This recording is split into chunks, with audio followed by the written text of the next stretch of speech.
Hello and welcome, listeners, to That's a Good Card. Today, we are thrilled to be joined by our second guest ever on the podcast, the one and only Max P. Welcome, Max. Are you excited to join us here today? Dude, I'm so excited. I've been looking forward to this for weeks now. I saw you do my card. You saw you do oh my Inti. God. Yeah, Inti. Great card. Yeah, I saw you do Inti and I was like, "Oh my God, that's awesome." And I wanted to come on, so I'm so glad to be here, guys. I'm really looking you so forward to much. this. Yeah, so we're super excited to have you on, man. You have decided for today's episode to have Yaw back you up on a wonderful Magic the Gathering card, something that's been around the block. I would say that this card has definitely seen a good amount of play, but it's kind of in and out, in and out. The perfect type of card that we like to review here on the podcast. So why don't you just go straight into it? Lead us in. Why don't you read off the card that you're bringing to us today? Yeah, so we're talking about one of the lesser played best tutors in the format, Limdol's Vault, which is a blue and black instant, and it lets you look at the top 5 cards of your library. And then you could do that as many times as you choose. You pay 1 life each time you do it. And then you put the rest of the cards on the bottom of your library in any order until you choose a pile of 5 that you like. Then you shuffle everything and put those cards on top. All right. It's complicated. It's a hard one to resolve. Yeah. The listeners might have to read it a couple of times before they understand it. Once you go through it, if you go and actually play the card, you see it kind of makes sense. But when Yeah. you're reading it, it's a book. I mean, look, the card's a book. Yeah. Right. So why don't you start off by telling us what decks that we are seeing Limdol's Vault in? Maybe we'll hand this over to Ya, because Ya, you're the one who normally covers this. So where are we seeing this card being played? For a card I don't see played often, it's included in a lot of decks. It says over 999 in bracket 5 decks.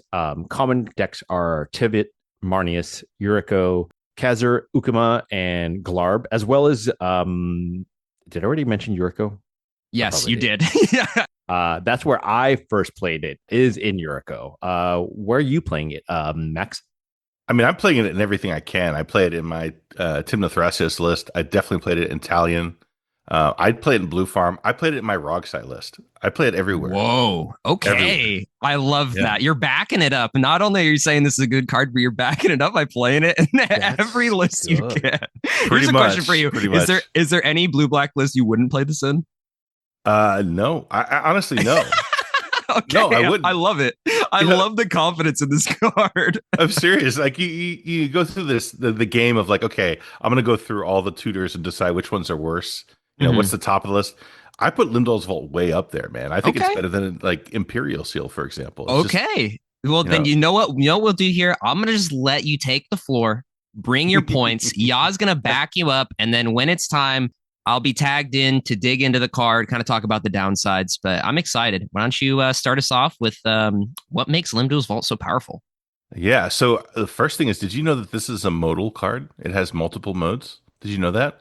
It's like not this. like Okay, people think of it as like, oh, it's a tutor. Yeah, you can cast it as a tutor where you're looking for a specific card. You can cast it and you quickly go through your deck until you find that one card. You put it on top. You've tutored, right? Mm-hmm. But that's not necessarily what it's for. Sometimes it's just setting up the top 5 cards of your library as gas. It's just a gas card, right? The idea is you're not trying to look for anything specific.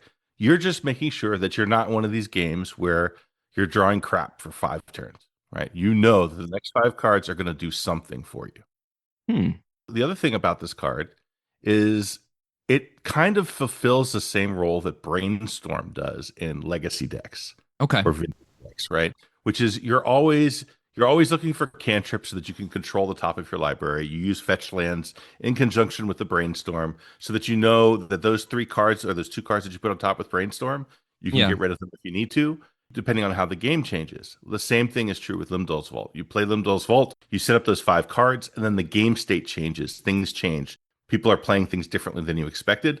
Those cards aren't good anymore. That's when you crack that fetch land. Interesting. Okay. It provides a lot more than just tutoring the top of your library. Now, I hadn't really thought about using it in a sense of using fetch lands to reset the 5 cards that you thought originally might be good for you, but then you're like, oh man, this board state has changed tremendously. This wheel that is on top of my library now, well, there's an OBM on the field now. I don't want that shit. Get it Yeah, out of here. yeah. Time to crack that fetch and reset what you had originally thought was your game plan. I think that's a really cool point. Yeah, have you thought of that before? No, I think that myself, as I would imagine a lot of people, is like, okay, I just went through the trouble of resolving this slightly complicated tutor. I don't want to do anything to change this up. But Max is absolutely right. Like the game can fully change. Like you did 5, and maybe you get to draw like 2 through a heuristic study or something like that. And now you know that third card that you put there. Now that card is not good, nor is the fourth card. And so your game plan changed. You know you don't want to draw those cards. It's not going to get you out of whatever the landscape is. I really like this point. Being able to change information that only you know is really, I think, powerful.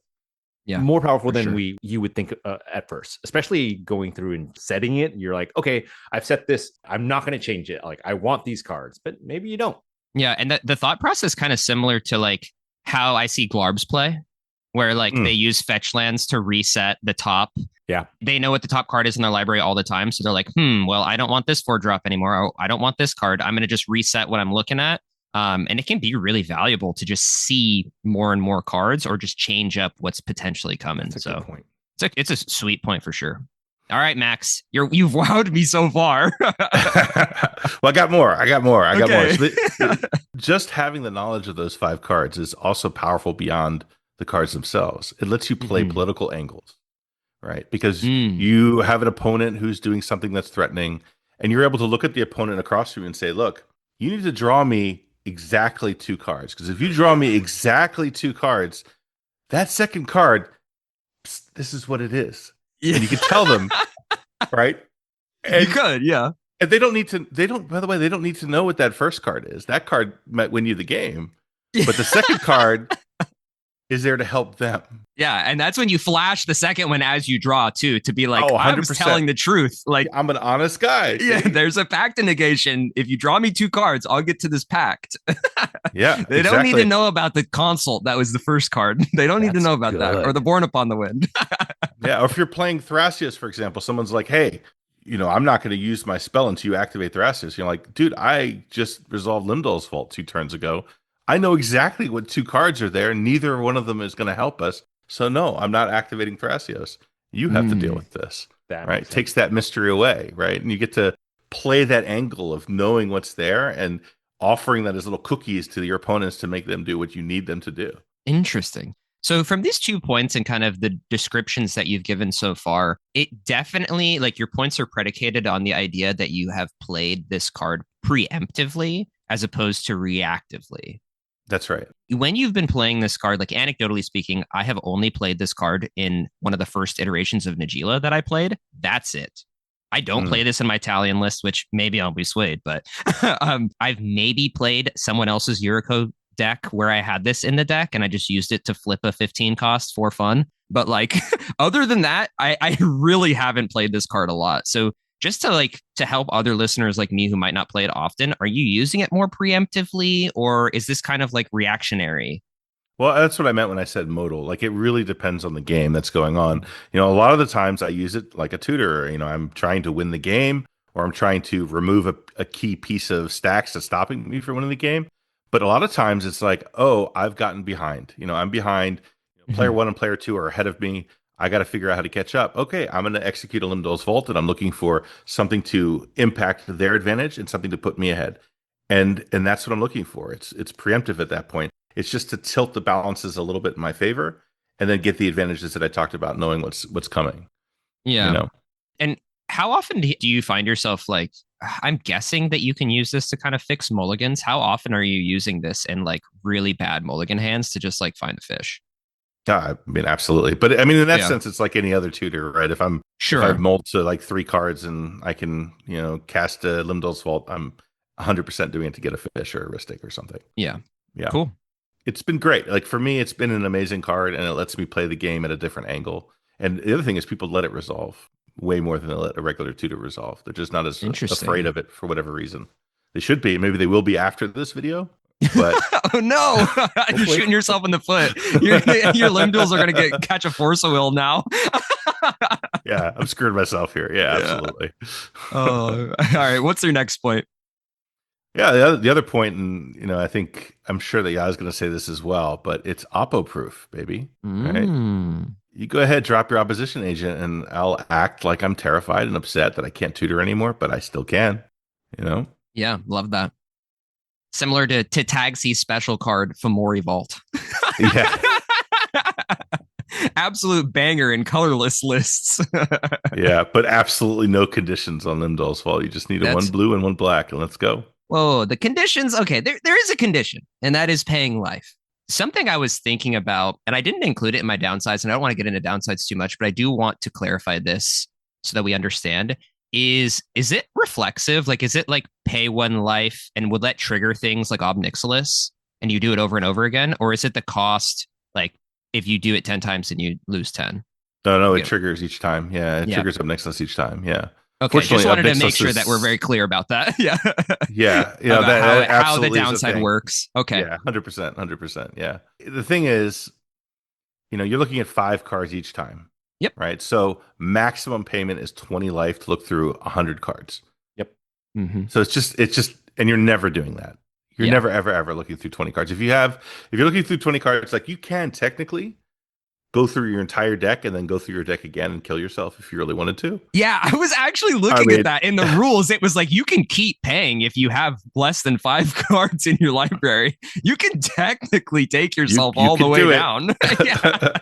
but realistically speaking, I mean, I've never gone lower than like say 10 or maybe 11, deep, and that was enough to find everything I needed. Yeah. I mean, that's great. Just like to help those listeners who haven't played it very often, like myself. And I don't really know how deep, generally speaking, we're going. I have a general idea. I'm like, we're playing a CEDH deck, so hopefully you can find something in 15 cards. I'd like Yeah. to think drawing 15 cards generally wins the game for you most Yeah. of the time in CEDH, or like seeing 15 cards rather.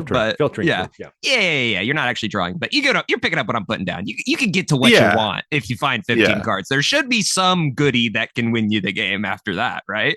Yeah, or get sure. you out of whatever situation you're stuck in. But I think people give up on it too early. Like I see people try to resolve a Limdol's Vault and they're like, "Oh, I'm taking too much damage. I mean, I did this 5 times. It's enough. I'll just take this."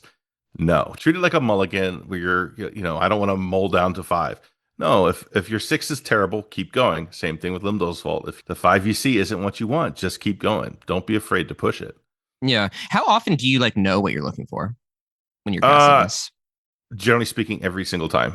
Okay. At this Yeah. point, yeah, I know what I'm Yeah. looking for. It may not be, I don't know the specific card, but I know I'm looking for an advantage engine plus a Yeah. piece of removal plus interaction, right? And whatever 5 card package gives me those 3 effects, that's a package I want.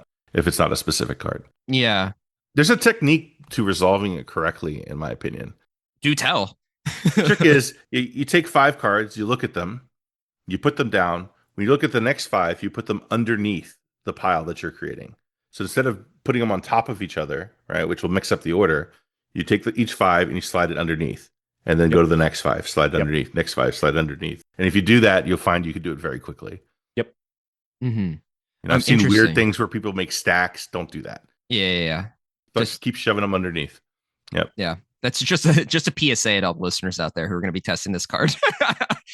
So you kind of brought up something that I also wanted to get, like, just pick your brain about while we're talking about positives. I guess here's my thought process. Let's say in this world, you're like, there are a lot of things on the board that I need to answer. So I'm looking for some amount of removal, whether that's like spot removal or a whole board wipe, for example. How often are you like digging deeper past the option that technically would get you out to look for something that would get you out plus set yourself up? Does that make sense? Like, how greedy do you really get with the card? You got to know your deck. You really got to know your deck. If I'm looking for a board wipe, I'm looking in Tymnothracius, for example. I know I have Cyclonic Rift and I have Culling Ritual. So there's 2 options. So I'm not going to go too much deeper, right? I'm not going to, I find one of those and it's a decent pile, I'm probably keeping it. Right. What if it's a bad pile? Like, let's say you're like, okay, Psych Rift and Culling Ritual are my only outs here. The first one you pull up, like let's say you're 3 deep, you find your Cyclonic Rift, and it's like 4 lands. Yeah, I'm gonna keep going. I'm You're gonna gonna keep keep going. going. Okay. Got you. So you're like, I'm gonna keep going until I find that other thing, wherever that that Culling Ritual is gonna be, or wherever that Cyc Rift is gonna be. I'm gonna keep going. I'll pay Okay. 12 life. I don't care. I'm gonna get it. Yeah, You're gonna I'm go gonna to the keep second going. one. Okay, great, great, Yeah, great. That's my thought process. Is like I hope that's what will help the listeners when it comes to piling this card. Is like don't settle for your first that's right. out. If your first out isn't exactly what like, how do I say this? I think it's the same thing I see when like tainted packs resolve. Yeah, I think we were playing a game a while back. Was it at MagicCon where you were resolving a tainted pact and like you saw something, and I'm sure this has happened many times. Like when you see something that you're like, yeah, I think that gets me out, but like, do I want to use that option or do I want to keep going to find a better Going. option? You know what I mean? So do you see it resolving similarly? I think so. When I was kind of reading up on this card, this card was actually brought up on Reddit about 4 months ago on the CEDH. And the overwhelming sense I get from reading through the comments was people had, I'm going to use the word anxiety about resolving this card, right? Just kind of like what Max said. It's like people will do one or two, and then I think they feel that social pressure, especially in a tournament setting, of like going through their actions quicker, right? And this card can take some time, right? You're looking, you have 5 cards to decide. Do I keep this one? No, I move on, I take a life. Yeah. And so I think what Max is getting at, and I'm definitely saying is be confident when you fire this card off. Have a game plan, know what you're going to fire or look for. And in a world of Rogthras with an enabler and like with a reducer for Thrasios and a Seedborn Muse, and they're taking actions on everybody's turn, have confidence to resolve this in the same amount of time, right? Like they're taking so many game actions. You might as well also take your time to find the right answer and go as deep as is necessary and get through that anxiety, that social anxiety about resolving this card. I think everybody says it like, oh, I like the card, but like it just takes too long to resolve. Rock Thras takes forever on yeah, that's everybody's true. turn. It's one of the best decks. It's like it takes forever. Yep. I love that PSA is just like telling people it's okay to play this card. It's okay to resolve the card. It's okay to take minutes at a time in a tournament to resolve and find what you need. Like that's well right. within your rights. It's written on the freaking Magic card. Now, a little later, I might get into something else. And so think about this thought. I might get into something else a little later in the downsides. But I think that it makes me a little sad that players would shy away from a powerful card just because they're afraid of like 3 sets of eyes staring at them while they resolve it. Yeah, imagine not playing a card that can win you games because you're like, oh, I don't want people to, judge me because I'm taking too long to look at 5 cards at a time. So instead, I'm going to lose this game. I mean, when, no, Yeah. let them wait. Yeah, you're watching me. Yes, you're watching me, and in a minute, you're going to watch me win. Yeah, that's right. Maybe that's a fringe upside. If you're a narcissist, this card's perfect for you. Awesome. If you want everybody to stare at you for a long period of time, and grow your hair out, do a little hair toss with these 5. Look at me. How about these 5? Let me think about it. No, maybe the next one. All right, Max, Jan, do you guys have any extra upsides for this card? I mean, I think that's good for now for me. What do you got? Yeah. I think the last thing I would say about this card is in this current meta, something you said made me think about it. I actually really like that this is a top deck tutor, right? I actually really like that. And for this specific instance, in this meta of Rhystic, Mystic, Esper Sentinel, Smothering Tithe, Marnius, drawing cards in that type of battle, this card is really cool, right? Because you can pass your turn with Limdul's mana up, wait, knowing that stack war is coming, right? And so, and then in response to your Rhystic trigger, and that you're going to probably get like at least 5 draws during this drawn out battle, right? And we've all seen photos of like the stacks that are really wide. You're setting yourself up and not blind drawing into this stack battle, right? Oh, okay. Somebody's trying to resolve a silence. Cool. Yes. I can now stack myself to take care of the silence and still try to maybe set myself up right? If the randomness works for me, to set myself up for my next turn and ensure that I have my next turn, right? And like ensure the next 5 draws you get are going to be in your favor, because Yep. in those types of battles, like you can watch a person with a Ristic go from like 2 cards in hand to like, how did you get 15 cards in your hand? Mhm. It happens so often. And rather than just blind drawing to it, like how many times have you also resolved a Ristic and gone, I've drawn 5 lands. I've got Right. nothing here. Yep. This fixes that Yeah. for a little bit of life and a black and a blue. I've stopped people in their tracks from a win attempt just by showing the card. If I'm pointing to my Ristic study and I say, if you try to push here, I'm going to cast this Limdol's Vault and I'm going to stack my deck with all the right answers, and you're Yeah. not going to win. So think about what you're doing and stop. And just by Ooh, I like flashing that this. Limdol's Vault, you can literally stop people's win right there on the spot. Now they don't need to know that you might not be able to find 3 counter spells that you could stack Sure. perfectly. But Yeah. they don't need to know that, because that Limdol's Vault is the potential of that, and it's enough to make people think and stop in Yeah. their tracks quite often. Oh, for sure. I love that point. Magic Christmas Dreamland, you have a Ristic out in a stack war, you resolve Limduel's Vault, and 2 or 3 digs deep, you find just a stack of 3 counterspells, like 3 free counterspells. And you're like, hell yeah. Okay, I guess I win this stack. Nice. Yeah. Or they go, okay, I won't go for it. I'll pass the turn. I'm like, okay, now I'll cast Limdol's Vault, and I'll just put my win on the top instead. How about that? How's that sound? Yeah, no, 100%. I really like the idea of like it's super high synergy, as all top deck tutors are, with Ristic Study and Mr. Cremora. Love it. The last point is this also takes care of, how often have you went to do like a demonic tutor, and then like you, for whatever reason, grab the bottom half of your library, and then you realize the thing you wanted anyways was at the top, and you kind of feel like, oh crap, I kind of wasted this. I think this is great. This is my fun PSA. This helps not fix, but this makes you feel better of like, okay, cool. The card I wanted was in this top 5 cards anyways. And so you kind of save your demonic tutor, which some people I think Oh is a my better gosh. tutor for later. Some people might think. Yeah, some people Some might people say. might think that. We're a serious podcast about serious things. Yeah, it's just like I want the card to tell me exactly how to do the thing. Demonic Tutor, that's too unrestricted. I could do whatever I want. Limb Duels gives me rules to follow. I mean, I'll admit this. Every time someone tries to attack me with a Ragavan and I have a Limdol's Vault in hand, I think about it. That's so smart. I'm like, I could give you a land. That's devious. Yeah. That's devious. I mean, I haven't done it because I'm saving that Limdol's Vault, but still, That's like, diabolical. You can't help but think about it. You'd have to be in such a dominant position to just be like, okay, I'm going to do this. But who knows? It could actually be relevant. Like, the turn before you're going to use your limb duels anyway to set up.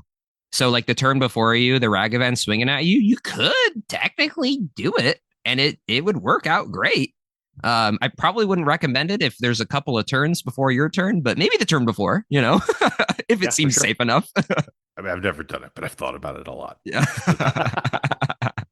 All right. Well, those are awesome points, y'all. Super excited just at the prospect of potentially playing this card, but it is time for me to dig into it, bring some downsides to the card. My first point is that top deck tutor competition is pretty stiff competition. We have access to really good tutors. 1 mana cost top deck tutors. In green, we have Worldly Tutor. White, we have Enlightened Tutor. Black, we have Vampiric Tutor. And in blue, we have Mystical Tutor. I'm not going to mention red because that's not a thing. But I just think that the competition is pretty stiff. And we talk about this a lot on the podcast. The difference in 1 to 2 cost, especially for something like a top deck tutor, is pretty steep. Now, I do love all the other conversations that we talked about, the other benefits of it just not being just a top deck tutor. So I definitely concede that there is extra benefits and less restrictions than a lot of those other tutors, barring, I guess, Vampiric Tutor. So I see that side, but at the same time, when we're battling for slots, if we're in those 4 or 5 color piles, there might just be a lot of really good 1 cost options that can get you where you need to go. And I'm thinking this from a very linear standpoint. For some of those decks that have linear game plans, I think that these restrictive tutors might actually be better because those tutors generally get one particular thing that that linear deck wants to do. That being said, Limdual's Vault, I think, is way more flexible than a lot of the limiting tutors. So if your deck is kind of one that, you know, has one singular game plan that it's trying to do, and there's like one or two particular cards that you want to get to. Let's if you know if you're in green and it's like the worldly tutor. I guess for this context, you're never really gonna not run those ones, but who knows? You never know. In a 4 or 5 color pile, you know, you could potentially cut worldly or enlightened or mystical. Probably never vamp tutor, but you could. There, you could make the argument. But that being said, what I'm trying to say is like Limdual's Vault is a really good card if you're trying to be flexible with what you're doing. Whereas if you have a linear game plan and you just want to have an efficient 1 mana tutor that can get you to whatever piece that you need, it's more streamlined. It's less cost and you're going to get to the same point. So why not have that if your plan is to be linear? What are your guys' thoughts on that? Yeah, I think you're not wrong in the sense that a 1 mana spell is always going to be more efficient than a 2 mana spell. But the thing to keep in mind is almost all of those 1 mana spells are still top deck tutors. Mm-hmm. So it's not like you're putting it in your hand, right? They're all meant to be played at end of turn before your turn where you're untapping anyway. So the mana efficiency matters a lot less for top deck tutors than it does for regular tutors. So, you know, if you were comparing, for example, Grim Tutor to Demonic Tutor, that 1 mana difference is massive because you're using it now to try to win now, and you don't get that mana back. Whereas at end of turn, top deck tutor, you do. Right. So that's one thing. Another thing is, you know, what I try to avoid when I brew decks specifically is not being in a position where a single piece of stacks can completely blow you out. And the one piece of stacks that's most able to blow out an entire deck is Opposition Agent, because so much of your deck is built on those tutors. Your fetch lands, your tutors, all of that stuff shut down. Limdual's Vault gives you the ability to break through those situations. It gives your deck, just by it being there, more flexibility and more resilience to that particular effect, right? Which makes your deck as a whole more flexible. Right? So the main point is just play a flexible deck. Don't play a linear deck. I mean, are you saying you're not a Godo fan, Max? No, I'm just kidding. I'm just kidding. but you made the point earlier, like Worldly Tutor. You mentioned Worldly Tutor. You mentioned Mystical Tutor. You know, I've cut both of those cards from my Tim the Thrasios list. Whoa! And haven't played them Worldly in months. Tutor. Yeah, that's really? Right. Wow. Yep. I'm Jun pilled. I only play Corvold, really. So I mean, Worldly Tutor just seems like so nuts. Are you on like creature combos in that list? Absolutely. Like Hazel's Brewmaster? Absolutely. What? Yeah, it's okay. But think about the density of tutors in these green decks right now. You have, you know, now you have Nature's Rhythm, you have Eldritch Evolution, you have Neoform, you have Worldly Tutors, Eladamri's Call. Like Horde, you can run as many, you can make the deck like 30% tutors if you really want to. Right? Yeah. Why don't we? We don't, because at that point, like I said, one opposition comes down and like might as well go to the bathroom and have a drink or something because I'm out. Like the game's over. Like you don't want your deck to be so dependent on these like real tutors that you literally can't win the game without them anymore. And Limdual's Vault is one and Tainted Pact is the other. By having those 2 cards in your deck, you're immune to that problem, right? To some extent. And give you a real life example, I played in the tournament this past weekend. Did amazing in the Swiss. Right? Did really one of the best tournaments I've ever had. I went 4-0-2. Nice. Like, it was amazing. Nice. Amazing. Nice. And 2 of those wins were on the back of Limdual's Vault. I get to my top 16 game, and I draw a great hand. I'm in first seed. Everything's going juicy. And I get to the end step of the person before me, and all I need to do now is use this top deck tutor, and I can win the game. Unfortunately, that top deck tutor was a vamp tutor. I cast the vamp tutor, Opposition Agent comes down, and I literally lose the game because that was a vamp tutor, not a Limdual's Vault. Yeah, no, that's hilarious because I'm going to help your point here. I actually played in a high roller tournament this past weekend too. I got blown out by Oppo too. It happens. Oh, I got blown out on Oppo on a crop rot and lost my land turn 1 or turn 2. Yeah, going into my second turn. And I was like, oh my gosh. So I understand how powerful it can be to like just not get hit by that stupid freaking card, opposition agent. Well, it's just the calm, serene feeling you have when you look across the table and you see your opponent in black with 3 black mana available, and you're like, Mhm.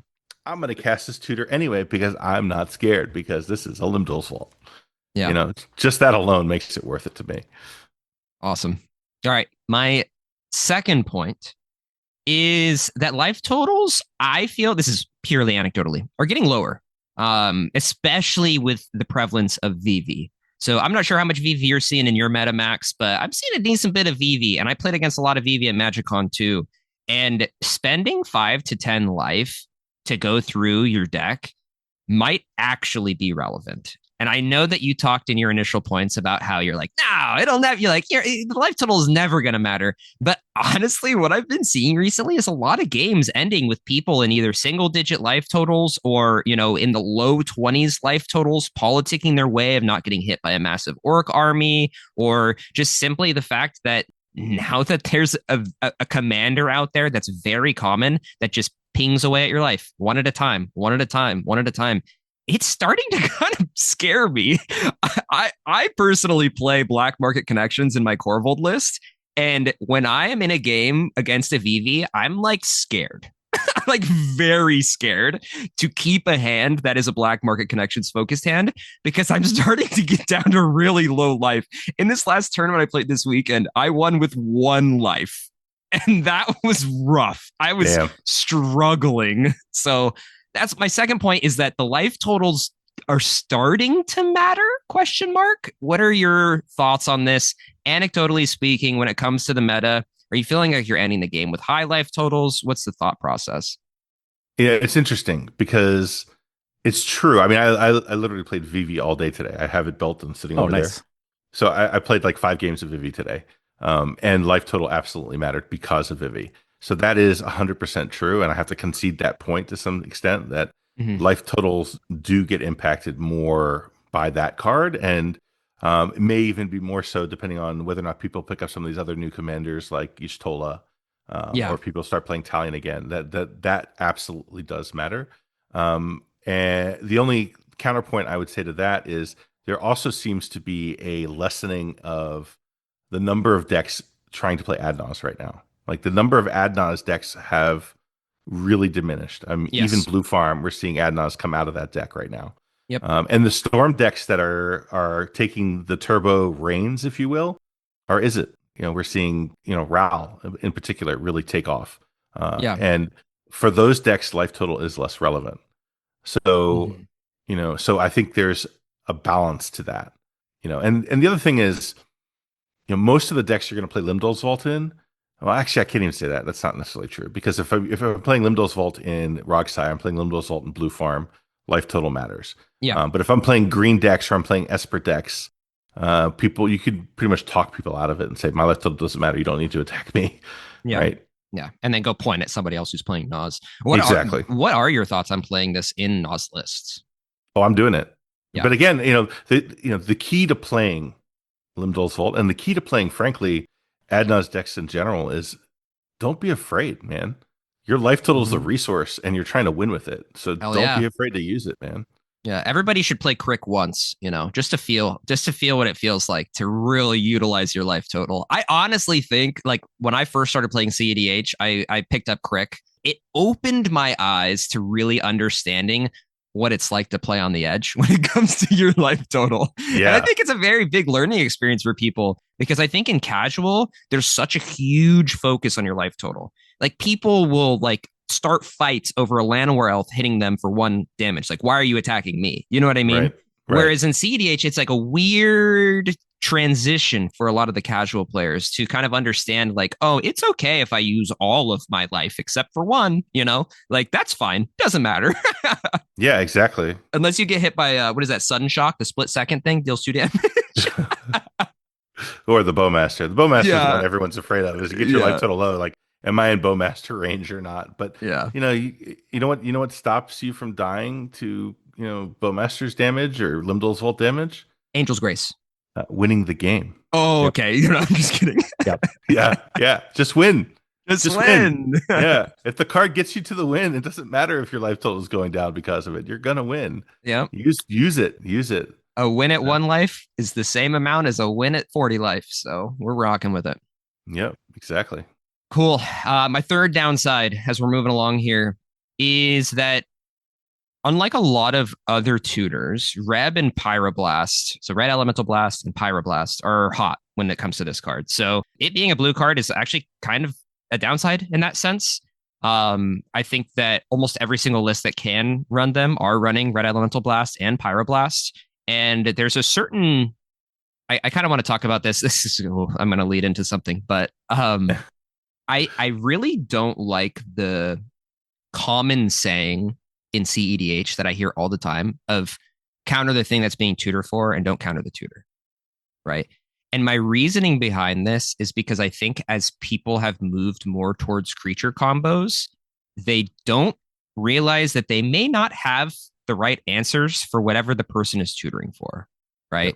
Yep. And 100%. I see this all the time playing a creature based build where people just let my demonic tutor resolve. And I'm Yep. like, okay, I'm going to go get Chatterfang or Warren Soul Trader. Okay, I'm going to make 30 mana, draw 60 cards. Oh, you have a force of negation? Cool. Here's a SWAT that I just drew. So like, I think that seasoned players will know to fire off the Red Elemental Blast or the Pyroblast if they're able to look at your board state as you're casting this Limdol's Vault and see like, oh, if they find Hazel's Brewmaster, we just lose here, you know? So I really think that a big downside of this card is that those two counter spells that are seen in every deck that can play them are active to counter this card. And it sucks that it's like, okay, cast Limdu's Vault for 2 mana. Oh, well, somebody spends 1 mana with Pyroblast, counters your thing. What are you guys' thoughts on that?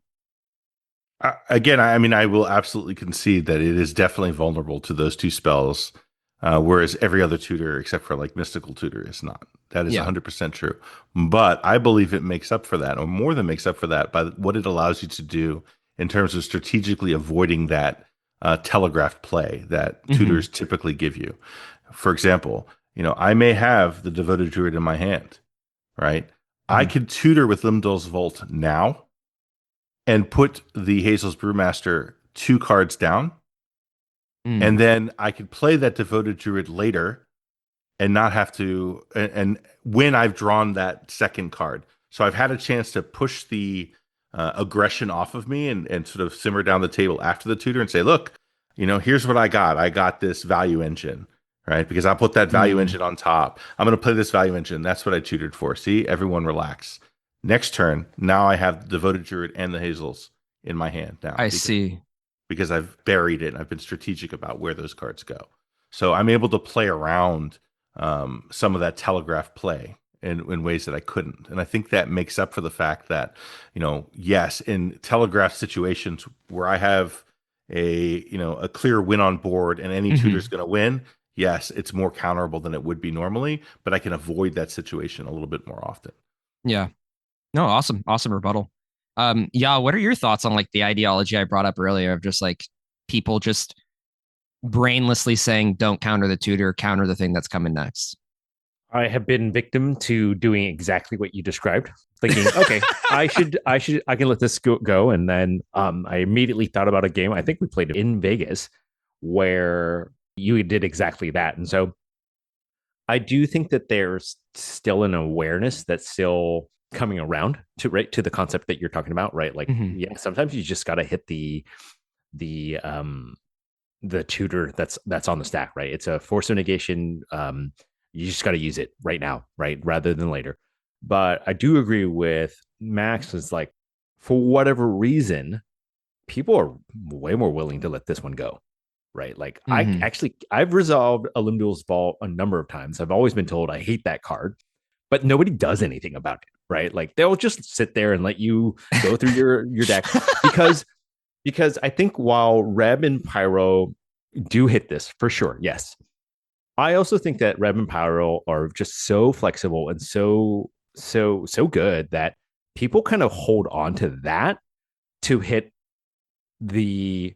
I would almost be relieved, right? Yeah. Thoracle, Kinnan, Thrasios, Kinnan, right? yeah. The things that like like they don't have an answer. Like these decks don't have an answer to, right? People kind of hold on to their Rebs and Pyros so that they can get that my Kefka, right? Like I think Yeah. that would be more of a blowout than I am generally relieved when somebody has to use a powerful card like that on something that seems we know it's powerful, right? And it kind of sucks, but at the same time, it's like, okay, it's not that big a deal, right? My VV lives another turn, right? Or whatever it may be.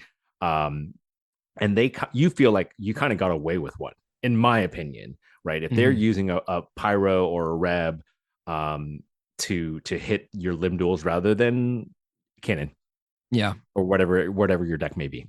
I think at face value, most players don't see it as an unconditional tutor. Whereas in like realistically, it's an unconditional tutor, right? Like you can get to whatever you want if you want to pay the price, you know? Um, but cool. I will say a positive to it being a blue card, even though it gets hit by Reb and Pyro, goes under Chrome Mox real nice, baby. pitches and to also all of the. I knew you were going there. You knew I was going to go there. Yeah. It also pitches. pitches, like you said, yeah, it pitches to all the blue cards, whether it's a taxi special commandeer or force of will or force of negation. You know, there are positives to it being blue, but unfortunately, it can also catch some strays from some pretty powerful counter spells. Yeah, no doubt, no doubt. Cool. My last fringe point / fun point, it's really like a not fun point, is like anecdotally speaking, and this is a callback from our earlier conversation. I've seen this card be used nefariously to run out a CEDH clock. And it's tough. So, Yeah, listeners, if you haven't played in a tournament, a lot of times, just to give you a little quick context, in CEDH tournaments, generally speaking, there is a time and round. It's normally 80 minutes, and then there's a hard cutoff to where the next player won't get a turn if you're not in the end step by the 80-minute mark. So let's say you're in a situation where you don't know how to win the game, or you don't think you can win the game, but you have a limb duel's fault, and it's 2 minutes on the clock until the next person's turn. Technically speaking, there's no rules against you firing off a limb duel's fault and looking. There's not. And I've definitely been in a situation where I can look at somebody's board, see them cast Limb Duel's Vault with 2 minutes left on the clock, take their sweet time, even with a judge watching. Look, unfortunately, you know, in resolving the spell, you have to look at 5 cards and take an ample amount of time to look at those cards, decide whether or not those cards are right for you, go again, go again, go again. We see the same thing, but on a lesser extent with Tainted Pact being used to run out the clock. So I wanted to point it out that I think that there is a downside to the community as a whole for it being used nefariously. Yeah, and I can't argue that people will do that. That will happen. All I can say is that for me personally is, you know, anytime you manage to force a draw by doing something like that, like how can you walk away from that feeling like you earned it? You know, and to me, that's the whole point of playing this game. It's just a game. It's a challenge for our minds. And if you use the card in a way that's not, you know, honorable and not a good sportsmanship play, then you didn't earn that, and you should feel terrible about it. Agreed. And I think we as a community have a responsibility that when we're playing these games, we need to, you know, execute as earnestly and honestly as we can, or we destroy it for ourselves, not just everybody else. Yeah.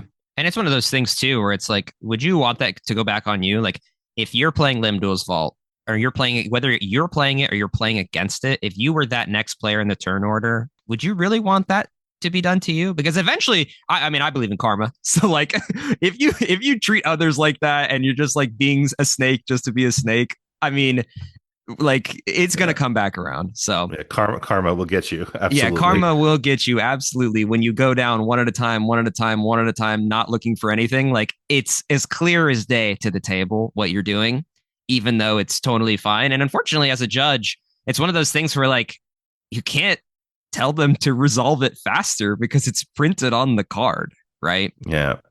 So it's pretty rough. I mean, I could tell you that anytime I resolve a Limb Duel's Vault and it's like the end of the game and time's getting low, I'm going to announce to the table, like, here's what I'm thinking. If I could, you know, this is the only thing that I can think of that will help here. Yeah. And I can resolve the spell to look for that, you know. Yeah. And that's that way they know that I'm not like You're not playing games. Yeah. Right. No, Exactly.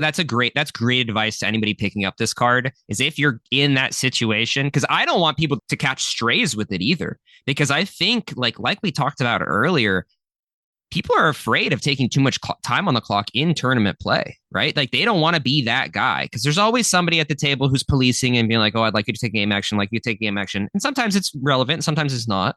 But I think that you you don't have to do that. You don't have to say what you're looking for. If it's literally 2 minutes or less left on the clock, maybe you should. Yeah, if you want to keep friends at the table and you want to be like seen as a nice person, which I think everyone in the community should strive to do, then do it. But I'm just saying, don't do that if there's 40 minutes left on the clock. Keep that information to yourself. Yeah, you're fine. Take your time.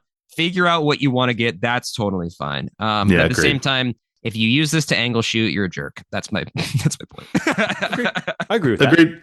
Yep. 100%. 100%. Cool. All right. Max, what downside do you think was the biggest, or the downside that you thought, hey, that's probably the biggest downside that you brought to the table? Yeah, I mean, I think the life total issue is definitely the one that, I have the least arguments against. You absolutely can blow yourself out if you're at a table where, for example, like if you're playing against Jetmir and combat damage is a thing, you want to be careful with this card, and it can be a liability in those situations. Like you're 100% right. I still think that the pluses outweigh the minuses by a lot, but there absolutely is truth to the fact that you have to be careful with your life total when you're playing this card. Yeah. Yeah. What are your thoughts? What do you think was the best point that I brought to the table today? Same point that Max just pointed out. I think for all the same reasons, especially as a person, and I think Max and I are alike here, that just really loves to ride that line. Like I have no problems doing it. Adrenaline is pumping when you're in single digit health bars. It just makes makes the win more sweet.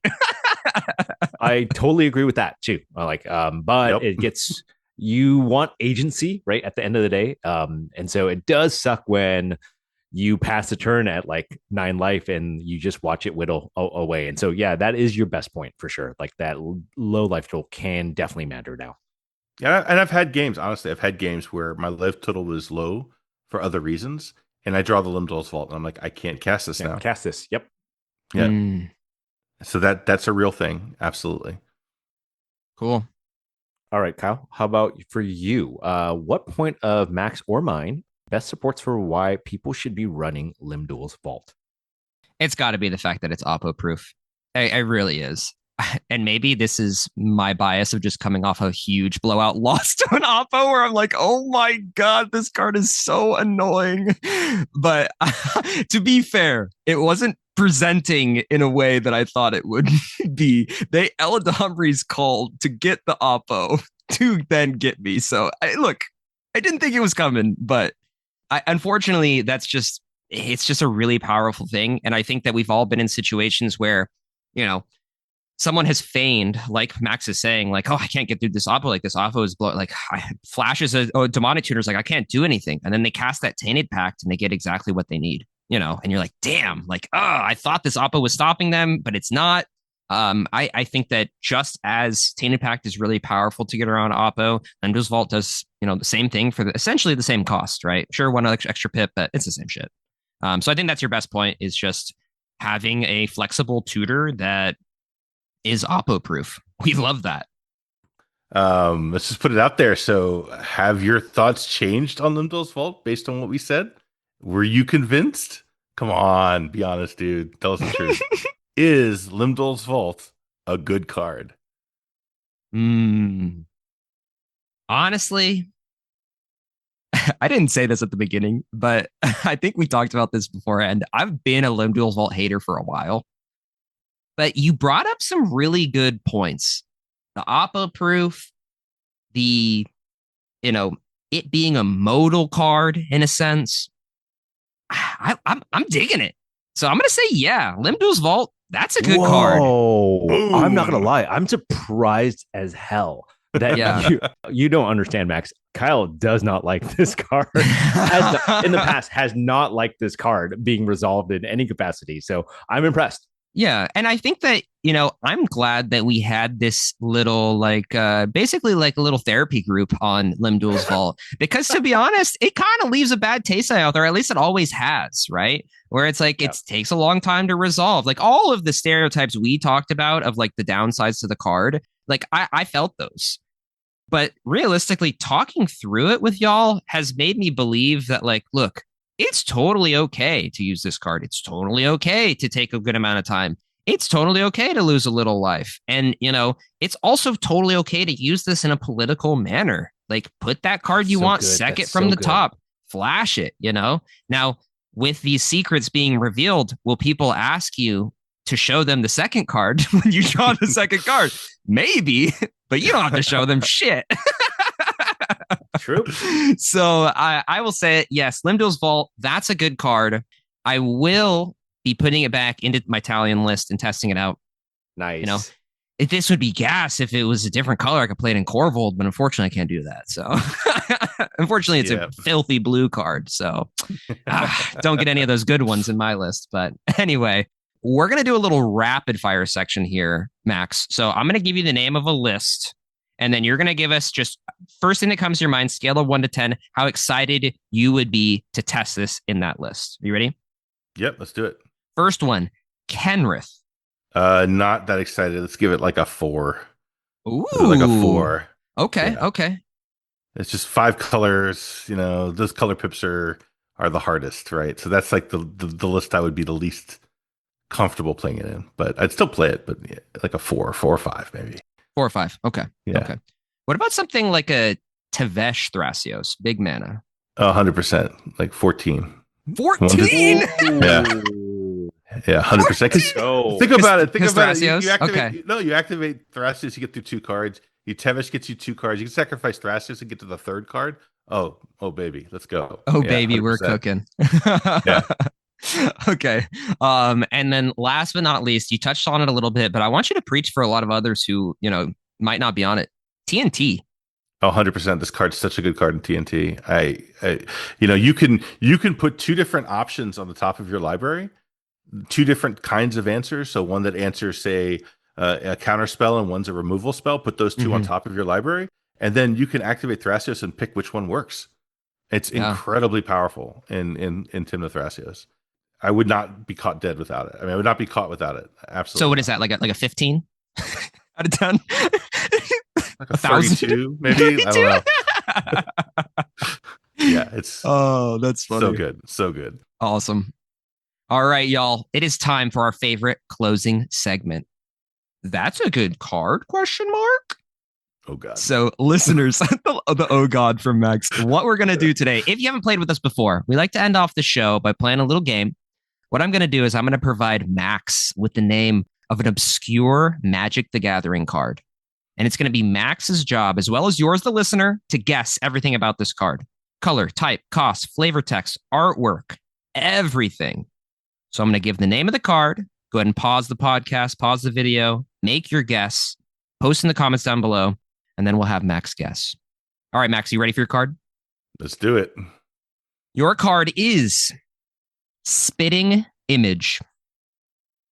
Oh my God. All right. Spitting Do you know image. the card? Do you know the card? No, absolutely not. Absolutely not. Not at all. And like my first thought is it's got to be a clone, but that's too obvious. So it literally can't be a clone. It cannot be a clone. So it's got to be something else.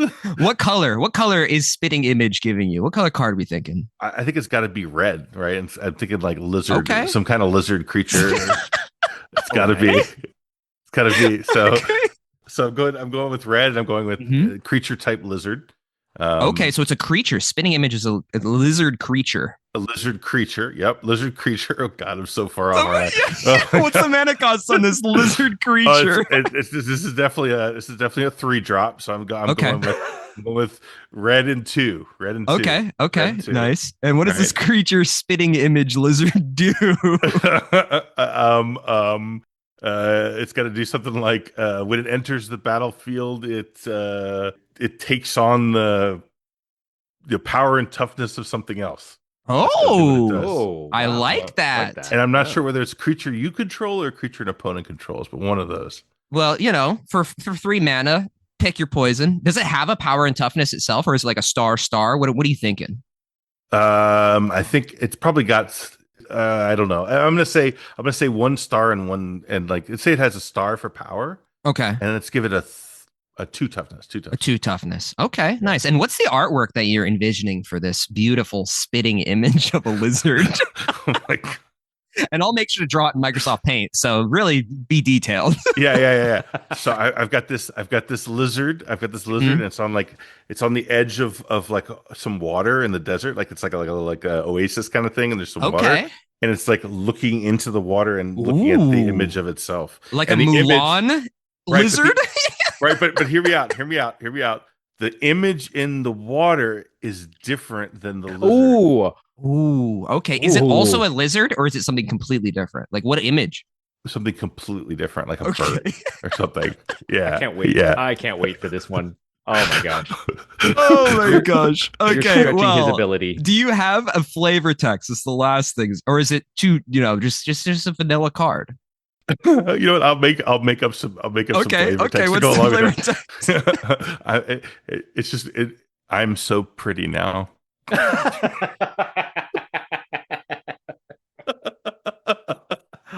Dude, I can't wait. Oh man, I want this card. Okay. So spitting image. Okay, Max, you tried valiantly.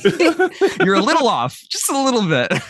So listeners, spitting image is a 6 cost sorcery. Oh It's my gosh. 4 and 2 hybrid simic pips. It reads, create a token that's a copy of target creature. It also has Retrace, which says you may cast this card from your graveyard by discarding a land card in addition to paying its other costs. The flavor text reads, spitting is the customary greeting between a creature and its magical imposter. That's so funny. I mean, I was right there. You were right yeah. there. Your gut reaction, you're like, it can't be a copy spell. That's too easy. I'm going to make it a lizard. I think I prefer Max's art for sure, and his So the artwork is like too like I don't know what are these like hairy gabagools like they're like goblin wizard. They look like things. gnomes. Maybe Are they gnomes? I don't know. I'll throw the artwork up on the screen here, and one of them is just kind of like steaming with blue essence. Yeah. I mean, there's water there though. See, there's water. There is water there. If we really zoom in, we might see a lizard. Well, I tried. Oh man, yeah. No, close. you did a great job. I'm gonna have a blast drawing that really in paint. Good. So that's better. Honestly, sometimes what we create is better than the actual card because this card is not that good. Yeah, we just gotta ask WotC to print that thing. I don't think it'll be broken. I think it's fine. It's playable. Yeah, maybe. Anyway, all right, Max, thank you so much for coming on. I want to give you the floor. Let's talk about all the places you're at, social media. I'll post everything below. Just go ahead and plug yourself, Yeah, no, I've got my podcast, the Win and End podcast on YouTube, and it's also on Spotify. Where basically I bring on CDH players and we just talk about the meta and what's going on in CDH at the time. You can find me on X if you really want to be there at the FEF. At the FEF. And you can find me on Discord. I'm just Max P. And I'm usually one of the biggest guys walking around the room at any tournament, so you can find me pretty easily. Yeah, well, thank you so much for coming on the podcast with us. Thank you so much for bringing such a fun card to talk about. So Limdual's Vault, that's a good card.